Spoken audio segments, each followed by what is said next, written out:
ఏమవుదునో తెలియదయ్యా. ప్రభుని తోడు నీ నీడలోనే నేనిలా బ్రతుకుచున్నానయ్యా,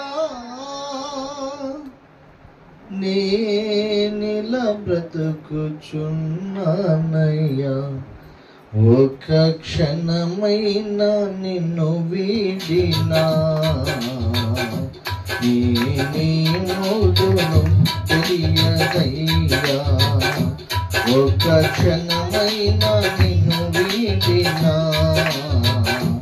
నేనేమవుదునో తెలియదయ్యా.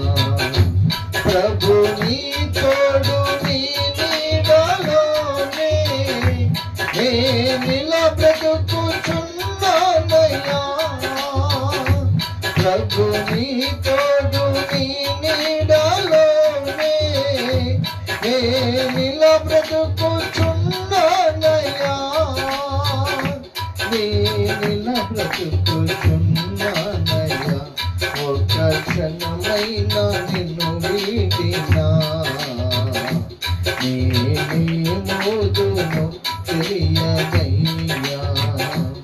ఒక క్షణమైనా నిన్ను వీడినా నేనేమవుదునో తెలియదయ్యా. అపవాది శోధనలు నన్ను చుట్టినా ఇహలోక శ్రమలన్నీ ఎదురొచ్చినా, అపవాది శోధనలు నన్ను చుట్టినా ఇహలోక శ్రమలన్నీ ఎదురొచ్చినా, ఆశ్రయమైన నిన్ను వెంబడించి నేనిలా బ్రతుకుచున్నానయ్యా. ఆశ్రయమైన నిన్ను వెంబడించి నేనిలా బ్రతుకుచున్నానయ్యా, నేనిలా బ్రతుకుచున్నానయ్యా. ఒక క్షణమైనా నిన్ను వీడినా నేనేమవుదునో తెలియదయ్యా. ఒక క్షణమైనా విన్నా నేనేమవుదునో కునుకక ఎన్నడు నిదురించక నీ కను పాపలే కాపాడితివి. కునుకక ఎన్నడు నిదురించక నీ కను పాపలే కాపాడితివి. కాపరివైన నీ మందలోనే నేనిలా బ్రతుకుచున్నానయ్యా. కాపరివైన నీ మందలోనే నేనిలా బ్రతుకుచున్నానయ్యా, నేనిలా బ్రతుకుచున్నానయ్యా. ఒక క్షణమైనా నిన్ను వీడి అందమందరం స్వరమెత్తి నేనేమవుదునో తెలియదయ్యా. ఒక క్షణమైనా నేనేమవుదునో తెలియదయ్యా. ఈ క్షణము వరకిలా కాపాడినా నీ ప్రేమ నీ జాలి నీ కరుణకై. ఈ క్షణము వరకిలా కాపాడినా నీ ప్రేమ నీ జాలి నీ కరుణకై. నిన్ను స్తుతించుచు కొనియాడుచు నేనిలా బ్రతుకుచున్నానయ్యా. నిన్ను స్తుతించుచు కొనియాడుచు నేనిలా బ్రతుకుచున్నానయ్యా, నేనిలా బ్రతుకుచున్నానయ్యా. ఒక క్షణమైనా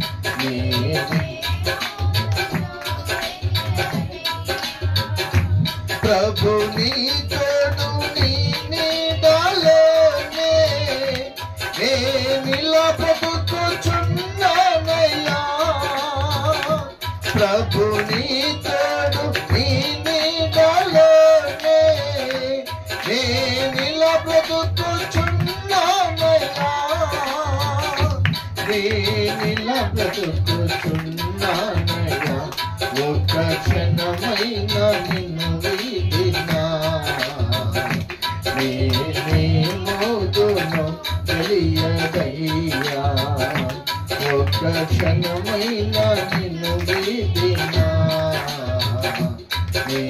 నేనేమోదునో తెలియదయ్యా. ఈ క్షణము వరకిలా కాపాడినా నీ ప్రేమ నీ జాలి నీ కరుణకై, ఈ క్షణము వరకిలా కాపాడినా నీ ప్రేమ నీ జాలి నీ కరుణకై, నిన్ను స్తుతించుచు కొనియాడుచు నేనిలా బ్రతుకుచున్నానయ్యా, నిన్ను స్తుతించుచు కొనియాడుచు నేనిలా బ్రతుకుచున్నానయ్యా,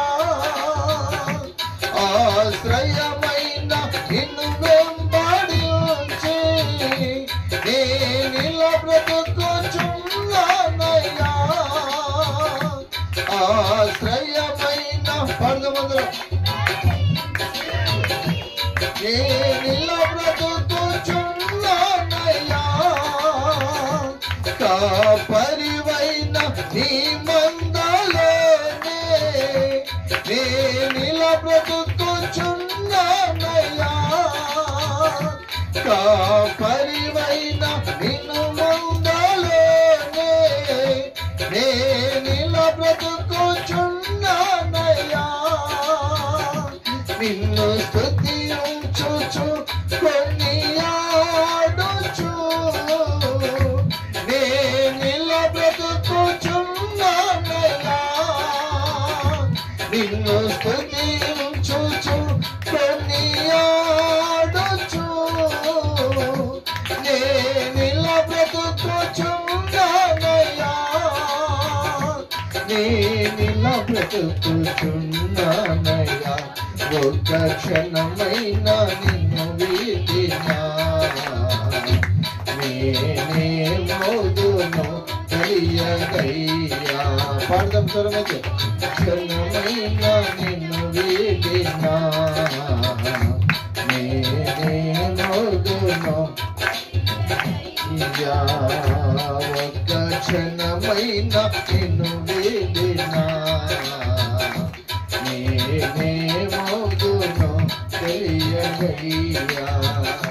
ప్రభుని తోడు నీ నీడలోనే నేనిలా బ్రతుకుచున్నానయ్యా, ప్రభుని తోడు నీ నీడలోనే నేనిలా బ్రతుకుచున్నానయ్యా, నేనిలా బ్రతుకుచున్నానయ్యా, ఒక్క క్షణమైన నిన్ను వీడినా నేనేమోదునో తెలియదయ్యా, ఒక్క క్షణమైన నిన్ను వీడినా నేనేమోదునో తెలియదయ్యా. ప్రభుని తోడు నీ నీడలోనే నేనిలా బ్రతుకుచున్నానయ్యా, నిన్ను స్తుతించుచు కొనియాడుచు నేనిలా బ్రతుకుచున్నానయ్యా, నేనిలా బ్రతుకుచున్నానయ్యా. ప్రార్థన చేసుకుందాం. ప్రేమ నమ్మకం కలిగిన తండ్రి, పరిశుద్ధుడానికి స్తోత్రములనైనా ఇంతవరకు పాటలతో స్తుతించాం. కొద్ది నిమిషాలు నీ వాక్యాన్ని ధ్యానము చేయబోతూ ఉంటుండగా నాతో మాతో మీరు మాట్లాడండి. ఈ మాటల చేత మమ్మల్ని దర్శించండి. వాక్యము ప్రకటింపబడుతూ ఉంటుండగా మా లోపమేమిటో, మా బలహీనత ఏమిటో, మా పొరపాట్లు ఏమిటో మాకు తెలియపరిచి సరి చేసుకొని నీ రక్తంలో కడగబడి బల్లకై యోగ్యులుగా మార్చబడి పరిశుద్ధులమై బల్లలో పాలుపొందే కృప మాకు దయచేయండి. అయా, నీ శరీరము నీ రక్తము ద్వారా వచ్చే 6 ఆశీర్వాదాలను చేతపట్టుకొని నీతిమంతులమై మా గృహాలకు వెళ్ళుటకు సహాయం చేయమని వాక్యాన్ని వివరింపబోతున్న నీ దాసుడట్టి వాడు, విద్యయు జ్ఞానము లేనివాడు, సకల బలహీనతలు కలిగిన వాడు తండ్రి, తన దోషములను కడిగి పరిశుద్ధపరిచి తన తలను తైలముతో అంటి తన నోటని శ్రేష్టమైన వాక్కును వించి మొదట తనతోనూ ఆ తదుపరి మా అందరితో మీరు మాట్లాడి మాకు అర్థమయ్యేలాగున బోధించి మీరు మాత్రమే మహిమ పొందమని ఆటంక భరత జూచుచున్న సకల అంధకార చీకటి శక్తులన్నింటినీ అధికార నామమైన యేసు నామములో వాటిని బంధించి పారదోలి మమ్మల్ందరినీ నీ కృపకు నీ పాదాలకు సమర్పిస్తూ యేసుక్రీస్తు పుణ్యనామంలో సమర్పించి ప్రార్థించి అడిగి వేడుకుంటున్నాము తండ్రి. ఆమేన్. హల్లెలూయా. క్రీస్తునందు ప్రియమైన దేవుని బిడ్డలారా, కొద్ది నిమిషాలు వాక్య ధ్యానం చేద్దాం. పరిశుద్ధ బైబిల్ గ్రంథంలో నుండి ఆదికాండము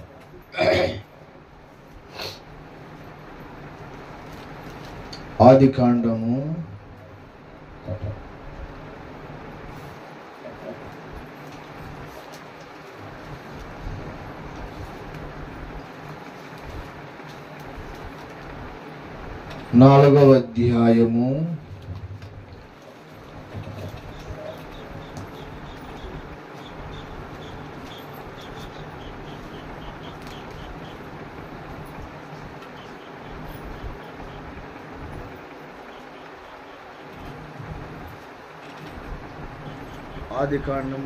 4వ అధ్యాయము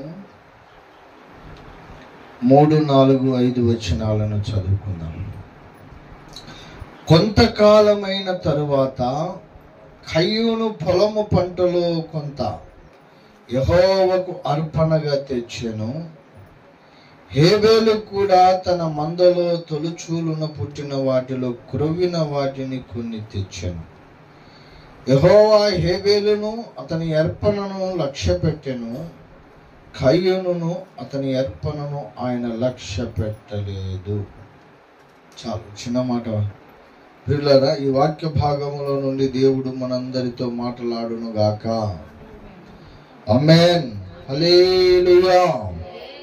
క్రీస్తునందు ప్రియమైన దేవుని బిడ్డలారా, చదవబడినటువంటి వాక్య భాగములో ఇద్దరు మనుషులు ఉన్నారు, ఇద్దరు వ్యక్తులు ఉన్నారు. వాళ్ళిద్దరు ఎవరు అంటే, దేవుడు సృష్టిని కలుగజేసిన తర్వాత ఆయనను పూజించు నిమిత్తమై, ఆయనకు స్తుతి చేయుట నిమిత్తమై ఇద్దరు మనుషులను నేలమట్టితో దేవుడు వాళ్ళను సృజింపజేశాడు. దేవుడు తన చేతితో సృజించిన మనుషులు ఎవరు? ఆదాము, హవ్వ. వీళ్ళిద్దరు కూడా దేవుని చేత సృజింపబడిన వారు. వారికి దేవుడు ఏదోను తోటలో ఉంచి, మీరు ఫలించి భూమి అంతటిని నింపండి అని దేవుడు ఒక ఆజ్ఞ ఇచ్చాడు, ఒక ఆశీర్వాదం ఇచ్చాడు. ఆ తర్వాత వాళ్ళు పడిపోయారు, పాడైపోయారు, తోట నుండి వెలివేయబడ్డారు. తిరిగి మరలా దేవుడు వారిని చేర్చుకున్నాడు. ఆ తర్వాత ఆదాముకు అవ్వకు ఇద్దరు కుమారులు పుట్టారు. మొట్టమొదటి కుమారుడు ఎవరు? కయ్యూను. ఆ తర్వాత రెండవ కుమారుడు హేబేలు. ఈ కయ్యూను అనే వ్యక్తి ఏం చేసేవాడంటే పొలం పనులు చేసుకునేవాడు, వ్యవసాయం చేసేవాడు. వ్యవసాయము చేసి కొంత పంట పండించేవాడు. ఈ హేబేలు అనే చిన్న కుమారుడేమో గొర్రెలను తీసుకొని గొర్రెల మంద కాసుకునేవాడు. ఒకానొక దినాన దేవునికి ఇద్దరు బలి అర్పించాలని బలిని తీసుకొని దేవుని సన్నిధికి వచ్చారు. వచ్చినప్పుడు కయ్యూనేమో తన పంటలో కొంత తీసుకొని దేవుని సన్నిధికి వచ్చాడు. కయ్యూను బలిని దేవుడు అంగీకరించలేదంట. హేబేలు కూడా తన మందలో క్రొవ్విన వాటిని, శ్రేష్టమైన వాటిని తీసుకొచ్చి దేవునికి బలిగా అర్పించాడు. అయితే హేబేలు బలిని దేవుడు అంగీకరించాడు, కానీ కయ్యూను బలిని దేవుడు అంగీకరించలేదు. ఆ దేవుడు తన బలి అంగీకరించలేదని కోపపడి వ్యసనపడి తన తమ్ముని మీద పడి చంపేసి తన తమ్ముని బూడ్చిపెట్టేశాడు కయ్యూను. ఆ సంగతి తర్వాత కానీ ఇక్కడ ఒక మాట మీ దృష్టికి తీసుకురావాలని ఆశపడుతూ ఉన్నాను. ఒకని బలిని దేవుడు అంగీకరించడం ఏమిటి, మరొకరి బలిని దేవుడు తిరస్కరించడం ఏమిటి? ఎందుకు ఒకరి బలిని దేవుడు అంగీకరించాడు? బలి అర్పించుట అనగా అర్థం ఏమిటి? దేవునికి తమ హృదయములను అర్పించుట అని అర్థం. ఏమండి చూడండి, 51వ కీర్తన 51వ కీర్తన ఒకసారి తీయండి. బలి అర్పించుట అనగా దేవునికి అంగీకరింపబడుట. దేవుని కుటుంబంలో జన్మించుట, లేకపోతే దేవునికి అంగీకరింపబడుట అని అర్థం. 51వ కీర్తన 16-17 వచనాలు చూడండి. నీవు బలిని కోరువాడవు కావు, కోరిన ఎడల నేను అర్పించుదును. దహన బలి నీకు ఇష్టమైనది కాదు. విరిగిన మనస్సే దేవునికి ఇష్టమైన బలులు. దేవా, విరిగి నలిగిన హృదయమును నీవు అలక్ష్యము చేయవు. బలి అర్పించుట అంటే భౌతికమైన బలిని దేవుడు కోరుతున్నాడని కాదు. ఆ బలి వెనుక నిన్ను కోరుకుంటున్నాడు దేవుడు, నీ హృదయాన్ని కోరుకుంటున్నాడు. నువ్వు దేవునికి అంగీకరింపబడాలని కోరుకుంటున్నాడు. ఒకడేమో దేవునికి అంగీకరింపబడ్డాడు, ఇంకొకడేమో దేవునికి అంగీకరింపబడలేదు. ఒకడేమో దేవుని సన్నిధిలో నీతిమంతుడయ్యాడు, ఇంకొకడేమో దేవుని సన్నిధిలో పాపిష్టిగానే బ్రతికాడు. ఒకనికేమో దేవుడు క్షమించాడు, ఇంకొకనికేమో దేవుడు క్షమించలేదు. కారణం ఏమిటి? ఏమండి, దేవుడు బలి అర్పించుట అనగా దేవుడు మనల్ని అంగీకరించుట అని అర్థం. అంగీకరించుట. నువ్వు అర్పించే బలి కాదు ఆయనకు కావాల్సింది, నీ హృదయం ఆయనకు కావాలంట. ఏమంటే బలి అర్పించుట కంటే విరిగి నలిగిన హృదయమే ఆయనకు ఇష్టమైన బలి. నీ హృదయంలో నివసించాలని ఆయన ఆశపడుతున్నాడు. నీ హృదయాన్ని ఆయన ప్రేమిస్తున్నాడు, నిన్ను ప్రేమిస్తున్నాడు. నువ్విచ్చే బలి కాదు. నీ మనస్సు అనేది కరెక్ట్గా ఉంటే నీవు దేవునికి ఏమిచ్చినా అంగీకరింపబడుతుంది. నీ మనస్సు అనేది కరెక్ట్గా లేకపోతే దేవునికి నువ్వు పెద్ద అంగీకరింపబడలేవు. నువ్వు ఎంత తెచ్చినా, ఎంత విలువైనది ఇచ్చినా దేవుడు నిన్ను అంగీకరించాడు. నువ్వు ఇచ్చే వాటిని చూడడు ఆయన, ఇచ్చిన మనస్సును చూస్తాడు. ఒకసారి దేవాలయంలో ఒక పేదరాలు, అందరు కానుకనేమో చాలా డబ్బులు వేస్తున్నారు. ఒకళ్ళేమో 100, 200, 500, 1000 రూపాయలు, 10,000 వేస్తున్నారు. ఒక ఆమెనేమో 2 రూపాయలు వేసింది. యేసుప్రభు పట్టాడు కదా, ఇంతమంది ఇచ్చిన వారిలో ఈమె ఘనురాలు, ఈమెనే ధన్యురాలు. ఈమె చేసిన త్యాగం ఇంకా ఇక్కడ ఎవరు చేయలేదు. మన దృష్టిలో ఎవడు గొప్పోడవుతాడు? డబ్బు ఎవడు ఎక్కువ ఇస్తే కానుక ఒకడు 10,000 ఇచ్చినాడు అనుకో, మనం ఏమనుకుంటాం? బా వీడు చాలా గొప్పోడురా, నేను 100 రూపాయలు వేస్తే, నేను 10 రూపాయలు వేస్తేనే అనుకుంటాం. కానీ వేసి వాని దగ్గర 1,00,000 రూపాయలు ఉన్నాడు 10,000 వేయడం పెద్ద సంగతి ఏమి కాదు. 10,000 ఉన్నాడు 1,000 రూపాయలు వేయడం పెద్ద సంగతి ఏమి, 1,000 రూపాయలు ఉన్నాడు 100 రూపాయలు వేయడం పెద్ద సంగతి ఏమి. ఈమె దగ్గర 2 రూపాయలే ఉంది, ఇంట్లో లేదు, ఇంట్లో 1 రూపాయి కూడా లేదు. వాళ్ళందరూ కలిగిన దాంట్లో నుంచి కొంత తెచ్చి ఇచ్చారు, ఈమెనేమో కలిగినదంతా తీసుకొచ్చేసి. ఇక నెక్స్ట్ ఇంట్లో ఏం లేదు, ఆమె దగ్గర ఉన్నదంతా ఇచ్చేసింది అన్నమాట. 2 రూపాయలే ఉంది చేతిలో, ఆ 2 రూపాయలు ఇచ్చేసి. అందుకే ఈమె గొప్ప ఘనురాలు అన్నాడు దేవుడు. నువ్వు ఎంత ఇచ్చావు అనేది దేవుడు చూడడు, నువ్వు ఏ మనస్సుతో ఇచ్చావు అనేదే చూస్తాడు దేవుడు. నువ్వు ఏం అర్పించావు అనేది చూడడు, నువ్వు ఏ మనస్సుతో అర్పించావు అనేదే చూస్తాడు దేవుడు. ఏమండి, నీ బలి కాదు ఆయనకు కావాల్సింది, నీ హృదయం. ఒకసారి అబ్రహాముతో దేవుడు అన్నాడు, అబ్రహామా నీ కుమారునికి నాకు బలి అర్పించేసి అన్నాడు కదా. బలి అర్పించాడా అబ్రహాము? ఆదికాండం 22వ అధ్యాయం తీయండి ఒక మాట. ఆదికాండం 22వ అధ్యాయం. ఈ మాట మీకు అర్థం కానికే ఈ విషయం చెప్తున్నాను. ఆదికాండం 22వ అధ్యాయము మొదటి 2 వచనాలు చదవండి.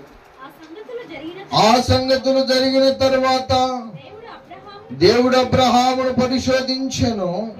ఎట్లనగా ఆయన అబ్రహామా అని పిలువగా అతడు చిత్తము ప్రభువా అనెను. అప్పుడు ఆయన నీకు ఒక్కడై ఉన్న నీ కుమారుణ్ణి అనగా నీవు ప్రేమించుచున్న ఇస్సాకును తీసుకుని మోరియా దేశమునకు వెళ్ళి అక్కడ నేను నీతో చెప్పబోవు పర్వతములో ఒకదాని మీద దహన బలిగా అతన్ని అర్పింపవలెనని చెప్పాడు. అబ్రహాము ప్రేమించే కుమారుడు, అబ్రహాముకు ఒక్కడై ఉన్న కుమారుణ్ణి దేవుడు అబ్రహామును పరిశోధించి అతని భక్తి యొక్క పరిమాణమును, అతని యొక్క భక్తి స్థాయిని కనుక్కోవాలనుకున్నాడు. దేవుడు అతనికి పరిశోధించాలనుకున్నాడు. అబ్రహామును పిలిచాడు, అబ్రహామా నీకు ఒక్కడే ఉన్న కుమారుణ్ణి నాకు బలి అర్పించేసేయి, నువ్వు ప్రేమించుచున్న కుమారునికి నాకు బలి అర్పించేసే అన్నాడు. అబ్రహాము తీసుకొని వెళ్ళిపోయాడు. ఇంట్లో భార్య కూడా చెప్పలేదు, పట్టుకొని పోయినాడు. పోయిన తర్వాత ఆడికి పోయినాక బలి అర్పించాడు అబ్రహాము. అర్పించాడా? 10వ వచనం చూడండి. అప్పుడు అబ్రహాము తన కుమారుని వధించుటకు తన చెయ్యి చాపి కత్తి పట్టుకొనగా యెహోవా దూత పరలోకము నుండి అబ్రహామా అబ్రహామా అని అతనిని పిలిచాను. అందుకు అతడు చిత్తము ప్రభువా అనేను.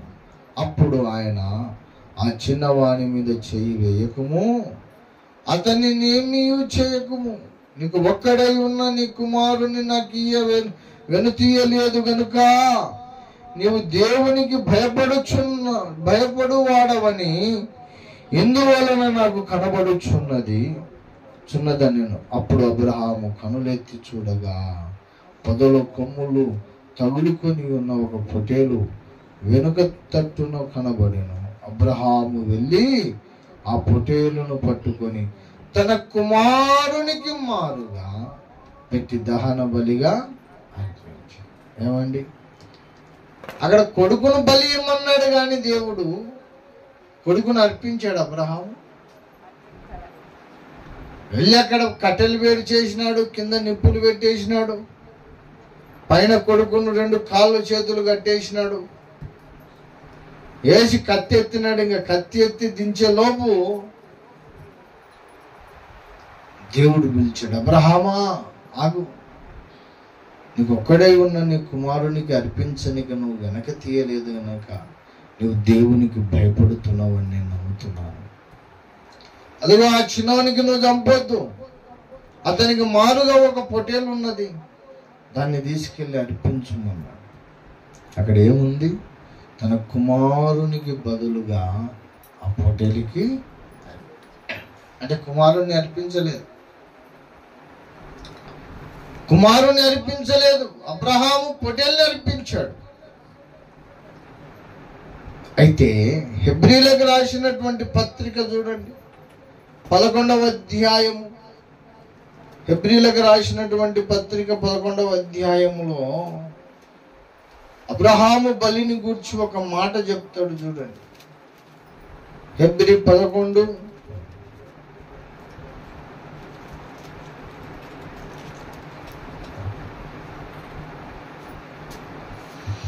17వ వాక్యం, అబ్రహాము శోధింపబడి విశ్వాసమును బట్టి ఇస్సాకుకు బలిగా అర్పించెను. ఏమని అర్పించాడా? కొడుకును అర్పించాడా? కొడుకును అర్పించలేదు. కానీ పౌలు భక్తుడు అంటున్నాడు, కొడుకును అర్పించినప్పుడు అర్థం ఏంటంటే భౌతికంగా తన ప్రాణమునైతే తీయలేదు, కానీ తన మనస్సులో మాత్రం దేవుణ్ణి సమర్పించేశాడు. ఆ కొడుకును దేవుడు అంగీకరించేశాడు. అబ్రహాము బలిని దేవుడు అంగీకరించాడు. ఇక్కడ కొడుకు చావలేదు, కానీ దేవుడు బలిని అంగీకరించేశాడు. తన మనస్సులో దేవునికి అర్పించేసినందున దేవుడు తన మనస్సును బట్టి ఆ బలి అంగీకరింపబడింది. దేవునికి కొడుకు చావలేదు, రక్తం చిందింపబడలేదు, అని ప్రాణం పోలేదు, కానీ అబ్రహాము బలి ఇచ్చినంతగా తృప్తి చెందాడు దేవుడు. ఎందుకో తెలుసా? తన మనస్సులో మాత్రం ఏ కపటము లేకుండా తన కుమారుని అర్పించాలనుకున్నాడు. అంతే. భౌతికమైన దాన్ని చూడడు దేవుడు. దేన్ని చూస్తాడు? నీ మనస్సును చూస్తాడు. అందుకే మనుషులంతా పైరూపాన్ని లక్ష్య పెడితే దేవుడు హృదయాన్ని లక్ష్య పెట్టేవాడు. లోపల ఉన్న నీ మనస్సును లక్ష్య పెట్టేవాడు ఆయన. నీ భక్తి అంత పైన ఉన్న దాన్ని బట్టి కాదు, దేవుని దగ్గర నువ్వు పొందుకునేది బహుమానం. పైన నువ్వు తెల్ల బట్టలు వేసినవా, నల్ల బట్టలు వేసినవా, పైన నువ్వు గడ్డం పెంచినవా, గడ్డం తీసినవా, ఎంటికలు పెంచినవా, ఎంటికలు పోసేసినవా, పై రూపాన్ని బట్టి కాదు నీకు దేవుడు పరలోకం ఇచ్చేది. కొందరు పైకి ఏమో భక్తుల్లాగా ఉంటారు, కానీ మనసు మాత్రం చెడగొట్టుకుంటారు. కొందరేమో పైకేమో భక్తుల్లాగా కనపడరు, వాళ్ళ వేషధారణ భక్తుల్లాగా ఉండరు, కానీ మనస్సు మాత్రం చాలా పవిత్రంగా దేవునికి అనుకూలంగా పెట్టుకుంటారు. మనం అనుకుంటాం రేపు పరలోకాన్ని, ఒరే వీడు ఎప్పుడు భక్తులు లెక్క కనిపించలేదు కదరా, వీడు ఎప్పుడు సరైన బట్టలు వేయలేదు కదరా. పై రూపానికి సరిగా ఉండకపోవచ్చమ్మా, తన మనస్సు మాత్రం దేవునికి అంగీకారంగా పెట్టుకున్నాడు.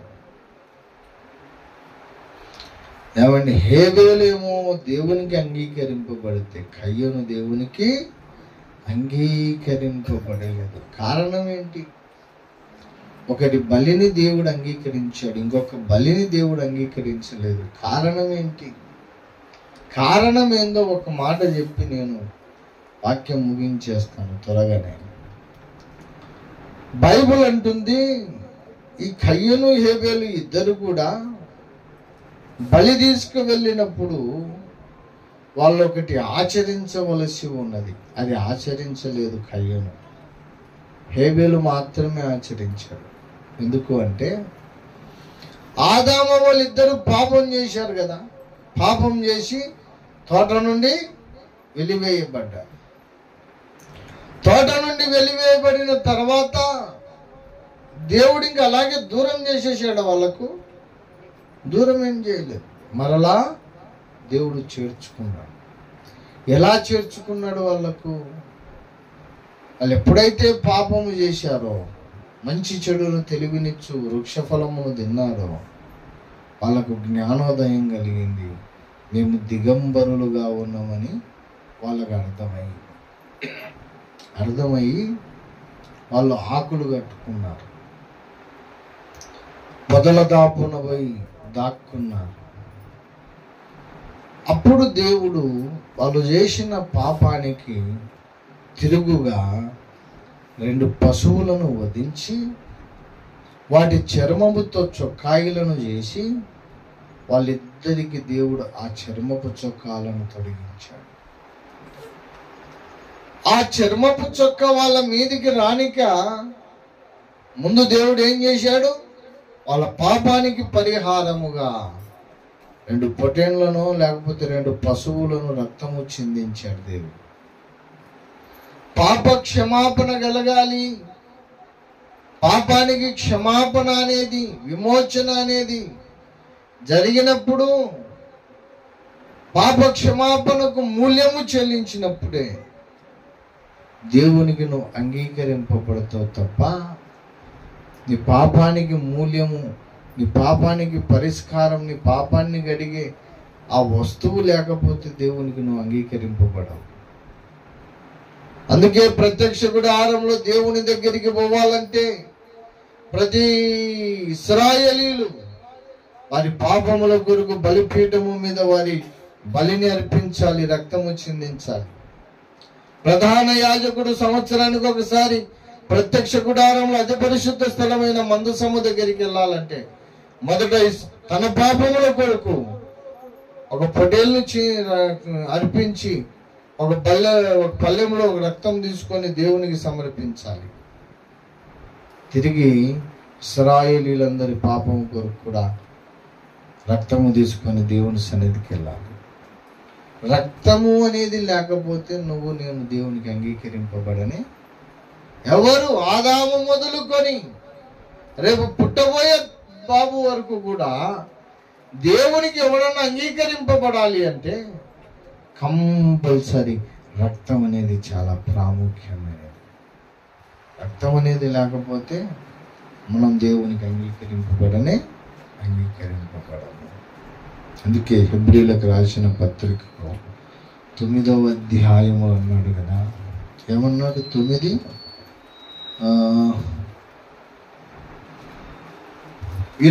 చూడండి. మరియు ధర్మశాస్త్ర ప్రకారము సమస్త వస్తువులను రక్తము చేత శుద్ధి చేయబడుననియు రక్తము చిందింపకుండా పాప క్షమాపణ కలుగదనియు సామాన్యముగా చెప్పవచ్చు. ఏమంట? ప్రతి వస్తువు దేవునికి ఏదైనా నువ్వు అర్పించాలనుకుంటే, దేవునికి ఏదైనా నువ్వు సమర్పించాలి అనుకుంటే నువ్వేం చేయాలి? మొదట దాన్ని ఒక పొటేలును తీసుకొని దాన్ని వధించి దాన్ని రక్తంలో ఆ వస్తువును తడిపి దేవుని బలిపీఠం మీద తీసుకెళ్ళి పెట్టాలి. రక్తము లేకుండా దేవుడు ఏది అంగీకరించడు. దేవునికి ఏది అంగీకారము కాదు రక్తము లేకుండా. రక్తం ఉంటేనే దేవుడు అంగీకరిస్తాడు. కయ్యూను ఆదాము వాళ్ళిద్దరు పాపం చేసినప్పుడు రక్తము చిందించి చర్మపు చొక్కాయలు రక్షణ చొక్కాయలుగా దేవుడు తొడిగించిన సంగతి తల్లిదండ్రులు చెప్పకపోయింటారా పిల్లలకు? ఇప్పుడు మీ ఇంట్లో ఏదన్నా ఇష్యూ జరిగిందనుకో, ఏదన్నా మీ పిల్లలు లేని కాలంలో ఏదన్నా జరిగిందనుకో, మీ పిల్లలు కొంచెం పుట్టి పెద్దగైన తర్వాత వాళ్ళకి చెప్పరా?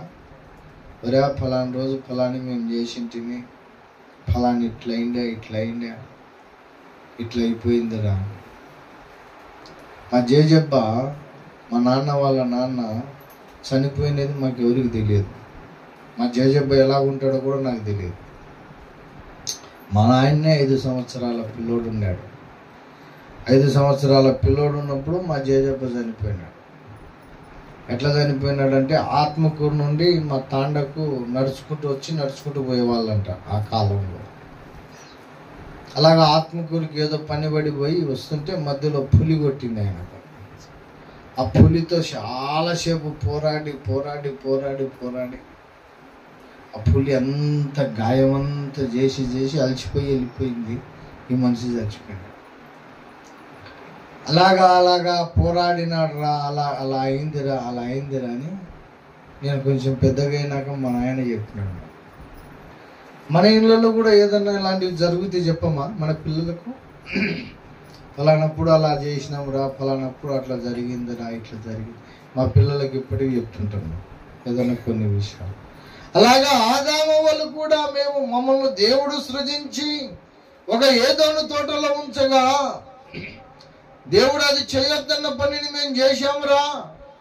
దేవుడు మమ్మల్ని ఆ తోట నుండి వెలివేశాడు. మేము దేవునికి విరోధంగా పాపం చేశాము. మళ్ళా దేవుడు మమ్మల్ని దగ్గర చేసుకుని ఇట్లా బలి అర్పించాడు, రక్తం చిందించాడు, ఆ చర్మంతో మాకు చుక్కాయిలు చేయించి ఇచ్చాడు దేవుడు అని ఆదాము వాళ్ళు చెప్పకపోయింటారా? కొడుకులకు చెప్పారు. చెప్పినప్పటికీ కయ్యూనేమో రక్తము లేకుండానే దేవుడు నన్ను అంగీకరించాలి అనుకున్నాడు. హేబేలేమో రక్త ప్రోక్షణమును ఆశ్రయించాడు. అందుకనే హేబేలు బలిని దేవుడు అంగీకరించాడు, కయ్యూను బలిని దేవుడు తిరస్కరించాడు. రక్త ప్రోక్షణం అనేది లేకుండా దేవుడు నన్ను అంగీకరించాలి అనుకుంటే నీ జీవితంలో ఎప్పటికీ దేవునికి అంగీకరింపబడదు. ఎందుకో తెలుసా? ఈ రోజుల్లో చాలామంది మానవులలో రక్త ప్రోక్షణము లేకుండానే దేవుడు అంగీకరించాలి అని చూస్తున్నారు. సకల మత గ్రంథాలు సెలవిస్తుంది రక్త ప్రోక్షణము లేకుండా పాపానికి క్షమాపణ కలగదు అని. మానవుని పాపం పోవాలంటే కంపల్సరీ ఏం కావాలా? రక్త ప్రోక్షణం అవసరం. ఎవడి రక్తం కావాలా? ఏమండి, జ్ఞానం కలిగిన మనిషి జ్ఞానంతో పాపం చేసి జ్ఞానం లేని పశువులను అర్పించటం వలన రక్త ప్రోక్షణం చేయటం వలన పాపక్షమాపణ కలుగుతుందా? అయ్యా, ఒక వ్యక్తి రాబోతున్నాడు, ఆయనే మనుషులందరి కొరకు రక్తము చిందింపబోతున్నాడు. ఆ రక్తానికి సూచనగా పాత నిబంధన కాలంలో పశువులను అర్పించారు. ఆ తర్వాత యేసు ప్రభు ఈ లోకానికి వచ్చాడు. దేవుడే నరావతారమును ధరించి ఒక శరీరమును ధరించుకొని పురుషుడంటే తెలియని ఒక కన్యమరియ గర్భములో జన్మించి పరిశుద్ధుడుగా ఈ లోకానికి వచ్చి మనుషులందరి పాపం కొరకు ఆయన తన స్వరక్తమును చిందించాడు, సొంత రక్తమును చిందించాడు. ఈరోజు పాత నిబంధన కాల మనుషులైనా ఈ కొత్త నిబంధన కాల మనుషులైనా ఆ రక్తమును, యేసు రక్తమును ఆశ్రయిస్తేనే దేవునికి మనం అంగీకరింపబడినట్టు. యేసు రక్తం వద్దు ఏమొద్దండి మాకు, అయినా దేవుడు మమ్మల్ని అంగీకరించాలంటే అది అన్నటికీ కాని పని. అందుకే యేసు ప్రభు గెస్తమనే తోటలో అదే ప్రార్థన చేశాడు, ప్రభువా ఇదే నా మార్గం, ఇంకొక మార్గం ఏమైనా ఉందా కదండి. గెస్తమనే తోటలో నిషారాత్రిలో యేసు మోకరించి ప్రార్థింపగా, గెస్తమనే తోటలో నిషారాత్రిలో యేసు మోకరించి ప్రార్థింపగా, దేహము నుండి రక్తము కారెనే యేసయ్యా, రక్తమయమాయని. ఎంత దుఃఖపడ్డాడంటే గెత్సేమనే తోటలో ఆయన దుఃఖము, తన మనస్సు, తన శరీరము, తన ప్రాణము పడినటువంటి దుఃఖము, ఆ దుఃఖము దట్టలేక కన్నీరు రక్తము రూపంలో బయటకు వచ్చింది ఆయన కళ్ళల్లో నుంచి. అంతగా దుఃఖపడ్డాడు. ఎందుకు దుఃఖపడ్డాడు? ప్రభువా, నీ చిత్తమైతే ఈ గిన్నెను నా యొద్ద నుండి, ఏంటి ఆ గిన్నె?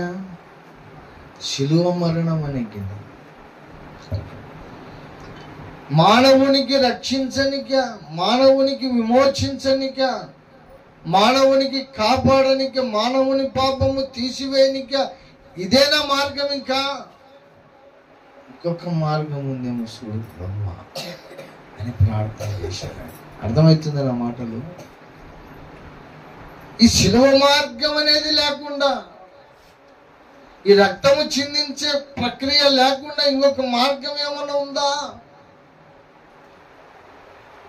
ఒకవేళ అది ఏమన్నా ఉంటే చూడు ప్రభువా అని ప్రార్థన చేశాడు. అతన్ని నలగగొట్టుటకు యెహోవాకు ఎందుకు? ఆయన అంత ఏడ్చిన ఆయన ఎందుకు కనికరించలేదంటావు? ఆయన కన్నీరు రక్తము రూపంలో బయటకు వచ్చిన దేవుడు కనికరింపబడలేదు. ఎందుకు తెలుసా? మానవుని రక్షణకు ఇదే ఒక్కటే మార్గం. యేసు రక్తము చిందించాల్సిందే. ఎందుకంటే ఈడ రక్త ప్రోక్షణము లేకపోతే ఈ మనుషులకు క్షమాపణ లేదు. ఆయన రక్తము చిందించకపోతే మనుషులకు రక్షణ లేదు. ఎవడైనా సరే దేవుణ్ణి అంగీకరింపబడాలి అంటే, దేవుడు ఏ నరునికి అంగీకరించాలన్నా కానీ ఖచ్చితంగా ఇదిగో యేసు రక్తమును ఆశ్రయించాలి. యేసు రక్తం ఒకటే మార్గం. యా కులం లేదు, మతం లేదు, మార్గం లేదు. ఏమండి?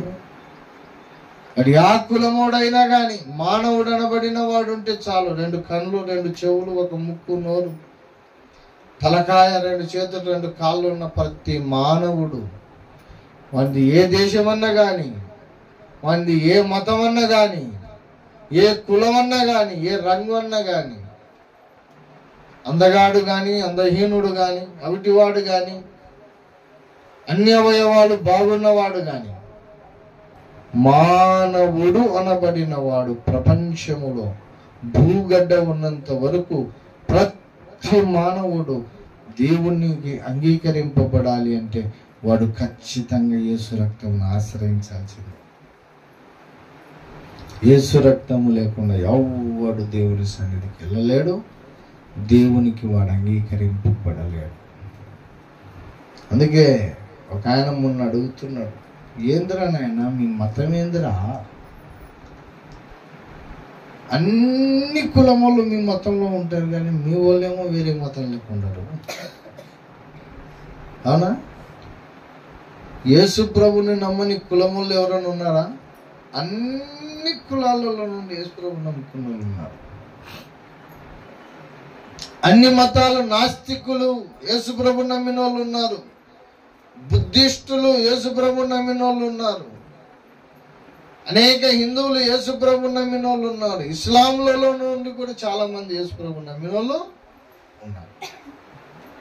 అన్ని మతాల నుండి, అన్ని కులాల నుండి, అసలు ప్రపంచంలో క్రైస్తవ దేశాలే ఎక్కువ దేశాలు. అన్ని దేశాల నుండి యేసు ప్రభుని ఎందుకు నమ్ముకుంటున్నారు? కొందరికి చరిత్ర తెలియదు. యాదో ఒక బురద జల్లాల క్రైస్తవేమని కొందరు సౌటలు బయలుదేరినారు, పనికిమాలిన వాళ్ళు. అలాగంట డబ్బులు ఇచ్చి మతం మార్చినారట. బియ్యం ఇచ్చి మతం, మీకు బియ్యం ఇచ్చింటే మతం మారినారా మీరు? మతం కాదురా నాయన, ఇది మార్గం రా బాబు. మోక్షానికి మార్గం ఇది. మతం ఎవరికి కావాలి?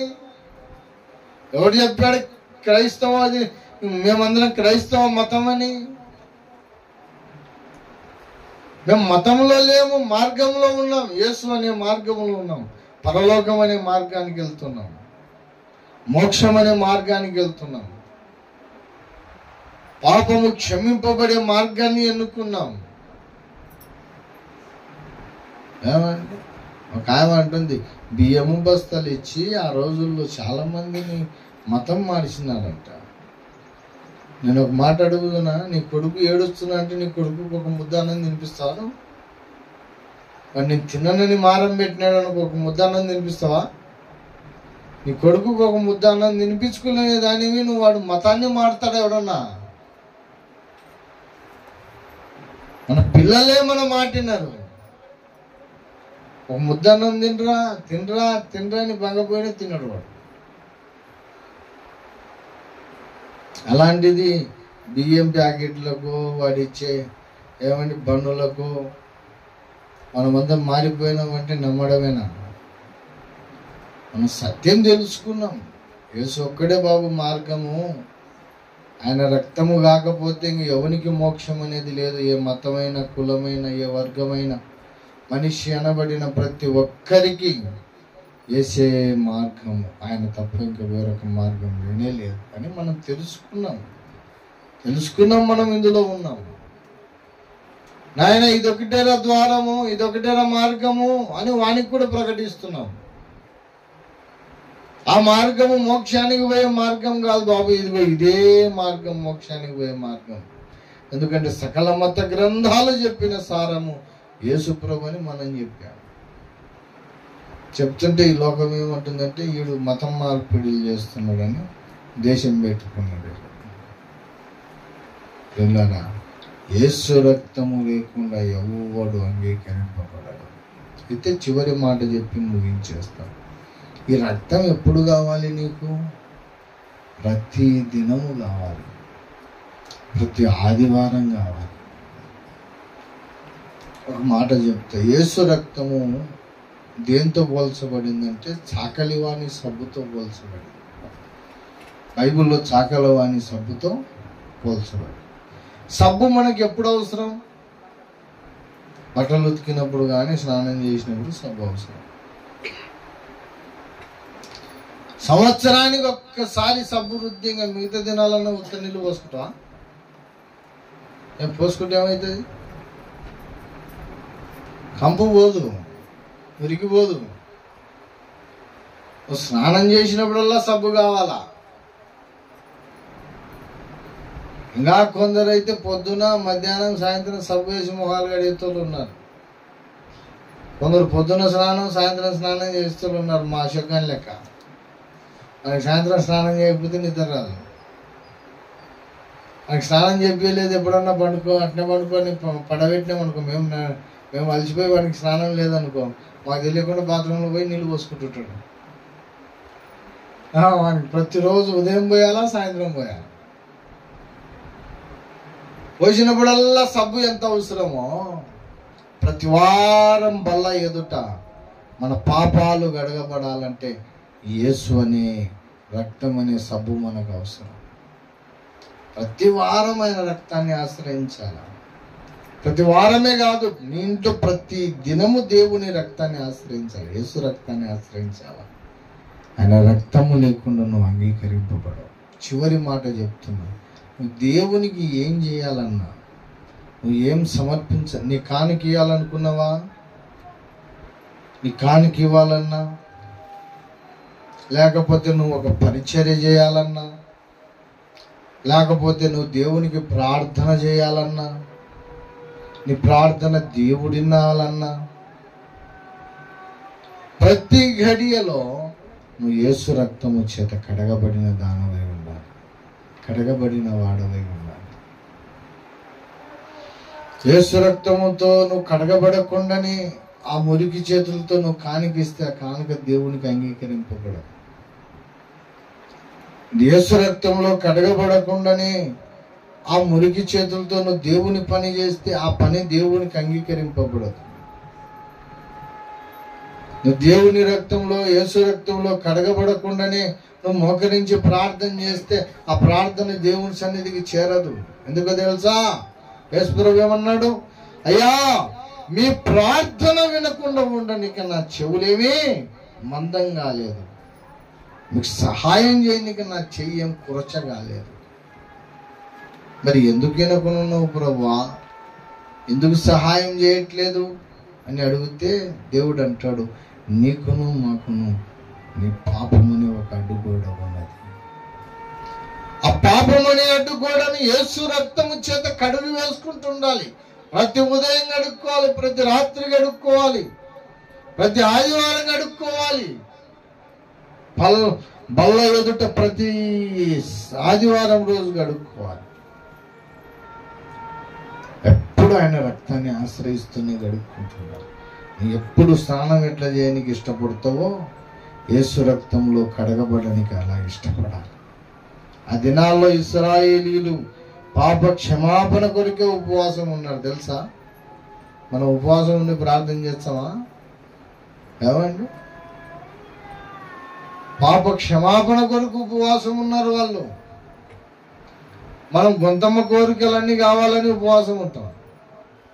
పాప క్షమాపణ కొరకు ఎప్పుడున్నా ఉపవాసం ఉన్నామా?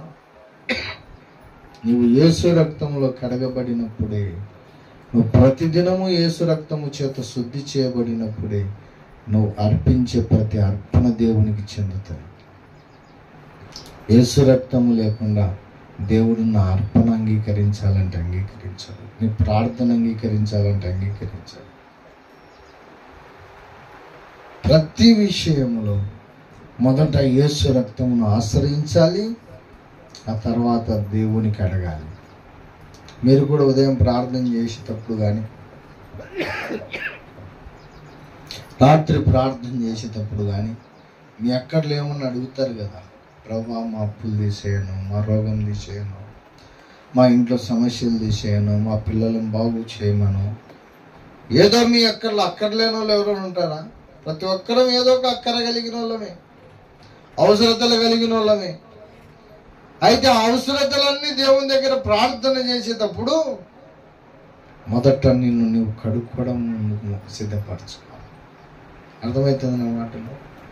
మొదట యేసు రక్తంలో కడుక్కోవాలి మనం. ప్రభువా, ఈరోజంతా నేను ఎక్కడెక్కడ ఏ తప్పు చేశానో, చేసిన తప్పులు నీకు గుర్తుంటాయి కదా. నాకైతే తెలియదులే, దేవునికి తెలుసు. నేను చేసినట్టు నాకు గుర్తుంటే, నువ్వు చేసినట్టు నీకు, అవన్నీ ఒప్పుకోవాలా దేవుని దగ్గర. ఒప్పుకొని యేసు రక్తంలో ప్రభువా నన్ను అక్కడ కడుగునైనా, నువ్వు కడగకపోతే నా ప్రార్థన ఫలించదు, నువ్వు కడగకపోతే నా కానుక ఫలించదు, నువ్వు కడగకపోతే నా పరిచర్య ఫలించదు, నువ్వు కడగకపోతే నేను దేవునికి అంగీకరింపబడను ప్రభువా, మొదట నన్ను కడుగునైనని యేసు రక్తంలో కడుక్కోవాలి. ఆ తర్వాత నువ్వు ప్రార్థన చేయాలి. ప్రతి ఉదయం, ప్రతిరోజు, ప్రతి ఆదివారం బల్లకెదుట నిన్ను నువ్వు కడుక్కోవాలి. అప్పుడు ఆ బల్లలో పాలు పొందినప్పుడు ఆ బల్ల నీకు ఆశీర్వాదం. కానికిచ్చేటప్పుడు కూడా, ప్రతి సేవకునికి కానికిచ్చేటప్పుడు కూడా, ప్రభువా నా కానుకను నేను దేవునికి నీకు సమర్పిస్తున్నాను ప్రభువా, నాలో ఏదన్నా లోపాలు ఉంటే క్షమించి అయినా ఈ కానుకను నువ్వు అంగీకరించు, నీ రక్తంలో కడిగి వేసి ఈ కానుకను అంగీకరించని ప్రార్థన చేసుకోవాలి. అప్పుడే నీ ప్రతిదీ కూడా దేవునికి సమర్పితులైపోతుంది. ఆయన అంగీకరిస్తాడు. అప్పుడు నువ్వు ధన్యుడవైతావు. ఆయన నిన్ను అంగీకరించినప్పుడే ఆయన నుండి జవాబు వస్తుంది. ఆయన అంగీకరించకపోతే మనకు జవాబు రాదు. ఆయన అంగీకరించాలంటే మొదట యేసు రక్తంలో కడగబడాలి. ప్రతి ఆదివారం యేసు పాదాలు పట్టుకొని కడగబడి బల్లకై సిద్ధపడి అందులో పాలు పొందితే అది మనకు ఆశీర్వాదం. అదొకటే కాదు, నువ్వు నీ ఇంట్లో ఏ పని చేసినా, నువ్వు ఆధ్యాత్మికమైన పరిస్థితులు ఏది చేసినా యేసు రక్తంలో కడగబడడం మాత్రము ప్రతి దినము నీకు చెదే కావాలి. నువ్వు స్నానం అన్నా చేయడం మర్చిపోయిన బాధ లేదు, కానీ యేసు రక్తంలో కడుక్కోవడం మాత్రం మర్చిపోవద్దు. ప్రతి ఉదయము, ప్రతి రాత్రి సమయం ఉన్నప్పుడల్లా ఆయన రక్తాన్ని ఆశ్రయిస్తూ కడగబడినప్పుడు నువ్వు దేవునికి అంగీకరింపబడతావు. లేకపోతే దేవునికి కయ్యూనులాగా తిరస్కరింపబడతావు. ఎలాగున్నావో ఒకసారి నిన్ను నువ్వు పరీక్షించుకొని ప్రతిష్ఠించుకొని, ఇన్ని రోజులు యేసు రక్తమును ఆశ్రయించక తెలియని స్థితిలో ఏదైనా పొరపాట్లు చేశావేమో. ప్రభా, ఈ రోజు నుంచి ప్రతిదినము ప్రతి గడియ నీ రక్తమును ఆశ్రయిస్తూ బ్రతకడం నాకు నేర్పించుమని ఆయన పాదాలు పట్టుకొని కడగబడి ఇదిగో ఒక తీర్మానం చేసుకొని పనులలో పాల్గొందుతాం. దేవుడు అట్టి కృప మనకందరికి అనుగ్రహించును గాక. ప్రార్థన చేసుకుందాం. అందరము మోకరించి కళ్ళు మూసుకుందాం. అందరము మోకరించి కళ్ళు మూసుకుందాం. ప్రభువానికి వందనాలు నాయనా, నాతో మాట్లాడినందుకు స్తోత్రాలు తండ్రి.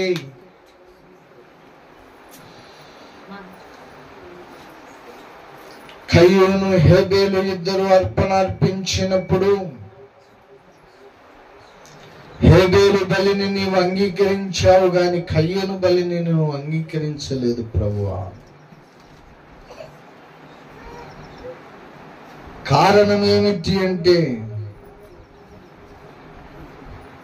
హేబేలు రక్త ప్రోక్షణమును ఆశ్రయించాడు, కయ్యూను రక్త ప్రోక్షణమును ఆశ్రయించలేదు. అందుకే హేబేలు బలిని నువ్వు అంగీకరించావు, కయ్యూను బలిని నువ్వు తిరస్కరించావు. ప్రభువా, మానవుడు నిన్ను అంగీకరింపబడాలి అంటే, మానవునికి నువ్వు అంగీకరించాలి అంటే వాడి పాపానికి క్షమాపణ జరగాలి ప్రభువా. ఆ పాపానికి క్షమాపణ ఒక యేసు రక్తములోనే ఉన్నది. యేసు రక్తము ఆశ్రయించినప్పుడు మేము నీకు అంగీకారం అవుతాం ప్రభువా.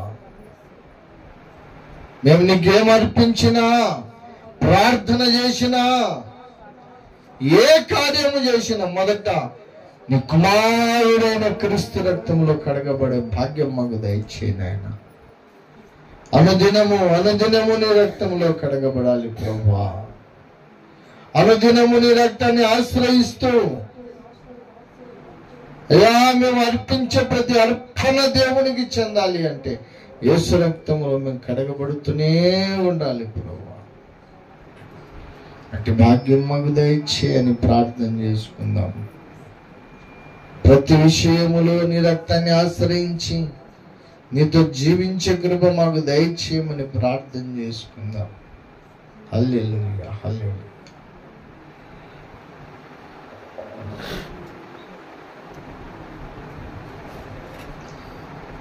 నీ రక్త ధారలే ఇలా పాపికాశ్రయమిచ్చెను,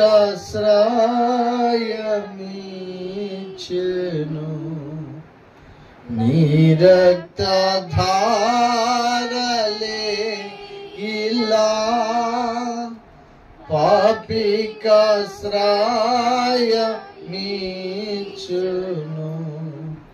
పరిశుద్ధ తండ్రి పాపిని కడిగి పవిత్ర పరచుము. పరిశుద్ధ తండ్రి పాపిని కడిగి పవిత్ర పరచుము. నీ రక్తమే నన్ను శుద్ధీకరించు. నీ రక్తమే నా బలము, నీ రక్తమే నా బలము. అవును ప్రభువా, నీ రక్తమే పాపికి ఆశ్రయము. నీ రక్త ప్రోక్షణమును ఆశ్రయించకుండా మేము ఏం చేసినా అది దేవునికి అంగీకరింపబడదు ప్రభువా. మరొక మారు మమ్మల్ని క్షమించండి. ప్రియ సహోదరి సహోదరుడా, వాక్యానుసారమైన జీవితం లేదేమో, ఒక మారు మనల్ని మనం పరీక్షించుకుందాం. అంతేకాదు, గడిచిన వారంలో ఎక్కడెక్కడ ప్రభును గాయపరిచామో, ఎక్కడ ప్రభు చేయొద్దన్న పనిని చేశామో, ఎక్కడ చేయమన్న పనిని చేయక మానామో ఆయన పాదాలు పట్టుకొని కడగబడదాం. హల్లెలూయా, హల్లెలూయా, హల్లెలూయా. ప్రభువా, మాతో మాట్లాడినందుకు స్తోత్రాలు. మమ్మల్ని దర్శించినందుకు నీకు వందనాలు. అయ్యా, నీవు తప్ప వేరే మార్గము లేదు నాయనా. నీ రక్తమే మాకు మోక్షానికి తీసుకెళ్లే మార్గం. అయ్యా, మరొక్క మారు మమ్మల్ని క్షమించండి, కడగండి, పరిశుద్ధపరచండి. హల్లెలూయా, హల్లెలూయా, హల్లెలూయా. ప్రియ సహోదరి సహోదరుడా, దైవజనునిగా దేవుడు నాతో కూడా ఎన్నో విషయాలు మాట్లాడాడు. నన్ను నేను పరీక్షించుకొని బల్లకై సిద్ధపడు నిమిత్తం ఈ కొద్ది నిమిషాలు మౌనమవుతున్నాను.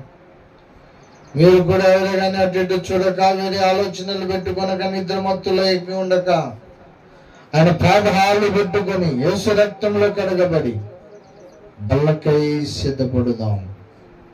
మీకు సమయం ఇస్తూ నేను సమయం తీసుకుంటూ కొద్ది నిమిషాలు మౌనమవుతూ ఉన్నాను.